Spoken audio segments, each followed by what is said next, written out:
Hello, అందరికీ జై భీమ్. ఇటీవల ప్రకాశం జిల్లాలో రాజకీయం పెనుమార్పులు సంభవిస్తున్న సంగతి మనందరికీ తెలిసిందే. అందులో భాగంగా నేడు వైఎస్ఆర్సీపీ అధినాయకత్వం, వైఎస్ఆర్సీపీ చీఫ్ జగన్మోహన్ రెడ్డి గారు ఈరోజు ఒంగోలు వైఎస్ఆర్సీపీ ఇన్ఛార్జిగా చుండూరి రవిబాబు అనే ఒక ఆయనకి ఇన్ఛార్జి పదవి ఇవ్వడం జరిగింది.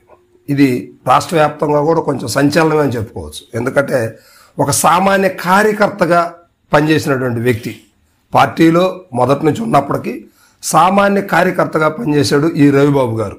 ఈయన కమ్మ సామాజిక వర్గానికి చెందినటువంటి ఒంగోలు స్థానికుడు అని చెప్పుకోవచ్చు.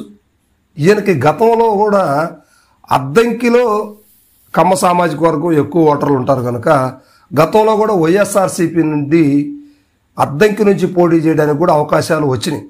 కానీ కొన్ని ఆర్థిక కారణాలు కావచ్చు, కొన్ని కారణాల చేత ఆ సీటు ఆయనకు అందకుండా పోయింది. కానీ ఇప్పుడు అది ఆయనకి రొట్టె విరిగి నోతిలో పడ్డ సామెతలాగా ఇప్పుడు ఆయనకి అది చేరువైన పరిస్థితి కనిపిస్తూ ఉంది. ఎందుకంటే ఇక్కడ వైఎస్ఆర్సీపీ సీనియర్ నాయకులు 4 సార్లు గెలిచినటువంటి వ్యక్తి బాలినేని వాసు గారు ఇక్కడ నుంచి ఓడిపోవటం, పార్టీ మారడం, ఇప్పుడు వైఎస్ఆర్సీపీ స్థానం ఒంగోలు జిల్లా హెడ్ క్వార్టర్ అంటే ఒక రకంగా బాపట్ల జిల్లా కూడా ఒంగోలు కీలకం అని చెప్పుకోవచ్చు. అదేవిధంగా ప్రకాశం జిల్లాకి హెడ్ క్వార్టర్ అంటే ఒంగోలు ఇప్పుడు స్థానికంగా సీటు ఖాళీగా ఉన్న పరిస్థితి. ఇప్పుడు వైఎస్ఆర్సీపీ మల్లగొల్లాలు అవుతున్నారు అనమాట. ఇక్కడ ఎవరిని పెట్టాలి, ఎవరితోటి ఇక్కడ రాజకీయం నడిపించాలనే పరిస్థితిలో ఒక సామాన్య కార్యకర్తని ప్రథమంగా తీసుకుంటూ ఆయనకి ఇన్ఛార్జిని కట్టబెట్టడం జగన్మోహన్ రెడ్డి గారు చేసినటువంటి ఒక ఎక్స్పెరిమెంట్ అని చెప్పుకోవచ్చు. సో మొత్తానికి మాత్రం జగన్మోహన్ రెడ్డి సామాన్యుని దగ్గరికి తీసుకునే విషయంలో ఒక అడుగు ముందుకేసాడని మళ్ళీ చెప్పుకోవచ్చు. ఎందుకంటే ఆయన సామాన్య కార్యకర్త, కమ్మ నాయకుడు, సామాన్య కార్యకర్త.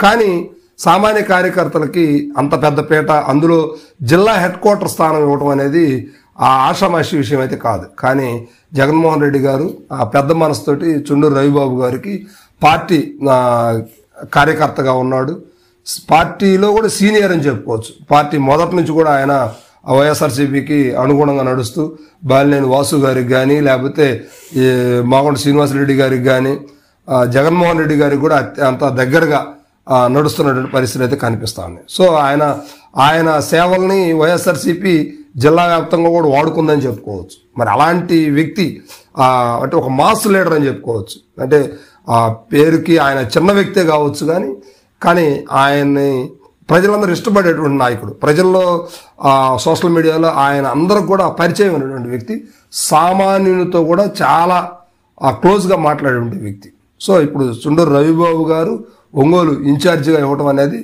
ప్రకాశం జిల్లా అంతా కూడా హర్షిస్తూ ఉన్నారు జగన్మోహన్ రెడ్డి గారిని. సో ఇప్పుడు చుండూరు రవిబాబు గారికి ఒక పెద్ద టాస్క్ జగన్మోహన్ రెడ్డి గారు ఇచ్చారని చెప్పుకోవచ్చు. ఎందుకంటే ఇప్పుడు ఇక్కడ కీలకంగా వ్యవహరించినటువంటి బాలినేని వాసు గారు లేరు, ఎంపీగా వ్యవహరించినటువంటి మాగొండ శ్రీనివాసరెడ్డి గారు లేరు. ఇప్పుడు ఈయన స్థానికుడు అయి ఉండొచ్చు, కానీ ఈ పదవికి కొత్త కనుక, అంటే ఇన్ఛార్జి పదవి కొత్త కనుక కొంచెం కష్టతరంగానే మారినటువంటి పరిస్థితులు ఉన్నాయి. అయితే జాగ్రత్తగా అక్కడ పదవిని నిర్వర్తించుకోవాల్సిన అవసరం అయితే ఎంతైనా ఉంది.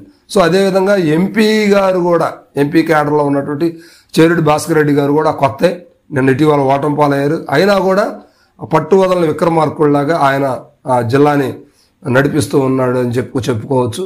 సో ఇలాంటి తరుణంలో ఇప్పుడు చుండూరు రవిబాబు గారికి ఈయన అండదండలతో కావచ్చు, జగన్మోహన్ రెడ్డి అండదండలతో కావచ్చు, వైవి సుబ్బారెడ్డి గారి అండదండలతో కావచ్చు, ఒక బలమైనటువంటి వ్యక్తిగా మారే అవకాశాలు అయితే కనిపిస్తూ ఉన్నాయి. సో మొత్తానికి వైఎస్ఆర్సీపీ ఇన్ఛార్జిగా నూతనంగా బాధ్యతలు స్వీకరించినటువంటి చుండూరు రవిబాబు గారికి అభినందనలు.